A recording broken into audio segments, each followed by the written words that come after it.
ՄԱԿ-ի բնակչության հիմնադրամի հայաստանյան գրասենյակի, Եվրոպական միության ընդլայնման և Արևելյան հարևանության գլխավոր տնօրինության ներկայացուցիչներն ու Եվրոպական միությունը հանուն կանանց և տղամարդկանց իրավահավասարության միասին ընդդեմ գենդերային կարծրատիպերի և բռնության ծրագրի պատասխանատուները հանդիպեցին Եկեղեցիների համաշխարհային խորհրդի հայաստանյան կլոր սեղան հիմնադրամի գործընկերների հետ, քննարկելու հոգևորականների դերը ընտանիքում բռնության կանխարգելման, խաղաղության և հավասարության խթանման գործում։ Այս ծրագրի շրջանակներում մենք արդեն հասցրել ենք շատ մարդկանց հետ աշխատել եւ հասարակական ոլորտում աշխատանքներ կատարել եւ եկեղեցու հետ մեր համագործակցության շրջանակներում ինչ որ փոքր փոփոխություն բերել համայնքներում, ապագա պլանների մեջ մտնում են ամենը ինչ որ մենք արել ենք ավելի ինստիտուցիոնալ դարձնել եւ ներառել են կրթական ծրագրերում, որ կան։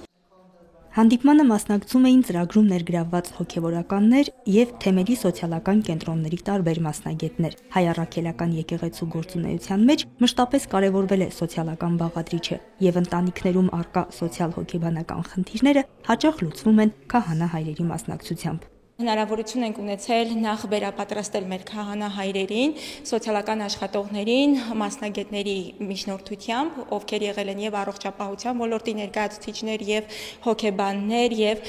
մեդիա դաշտի ներկայացուցիչներ, որից հետո այլևս մեր վերապատրաստված քահանա-հայրերն ու սոցիալական աշխատողները ընդգրկվել են համայնքային զարգացման գործընթացներում եւ իրականացրել են միջոցառումներ,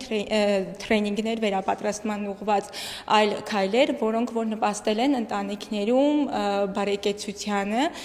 եւ իրազեկվածության մակարդակի բարձրացմանը։ Ծրագրում ընդգրկված քահանաները ներկայացրին ընտանիքներում հանդիպող տարատեսակ խնդիրների և դրանց լուծման իրենց փորձառությունը։ Հատկապես մարզերում ընտանիքներն ավելի փակ են և գոյություն ունեցող խնդիրների մասին նախընտրում են չբարձրաձայնել, ասում են քահանաները։ Տեր Մամփրեն Ստեփանավանից է։ Ի թիվս այլ խնդիրների նա կարևորում է ընտանիքում հոր դերն ու ակտիվ ներգրավվածությունը։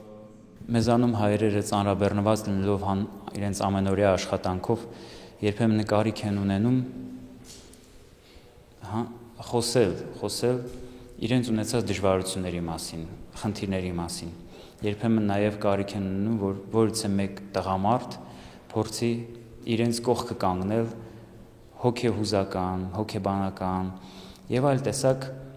խնդիրների մեջ, ինչը որ ընկերության մակարդակի մեջ է լինում, ընկերության մակարդակի մեջ, փոխհարաբերության մեջ եւ հոգեվոր սպասավորը քահանան այդ առումով երևի ամենալավ տարբերակն է, որ բարեկամ է բոլորին եւ գաղտնապահ է պարտադիր։ Եվրոպական միությունը հանուն կանանց և տղամարդկանց իրավահավասարության ծրագրի շրջանակում կլոր սեղան հիմնադրամի կազմակերպած դասընթացներին ավելի քան 85 հոգևորական և սոցիալական աշխատող է վերապատրաստվել։ Ամփոփելով ծրագրի նախորդ փուլի արդյունքները, նախատեսվում է ընտանիքի հոգեբանական ներդաշնակությանը նպաստող քաղաքականություն մշակել, իրազեկման արշավներ և կարողությունների զարգացման ծրագրեր իրականացնել։ Հանդիպման ավարտին մասնակիցներն այցելեցին Մայր տաճար և Ղրիմյան հայրիկի թանգարան։ Սոնա Խաչատրյան, Հարություն Տոլանյան, Եկեղեցական կյանք։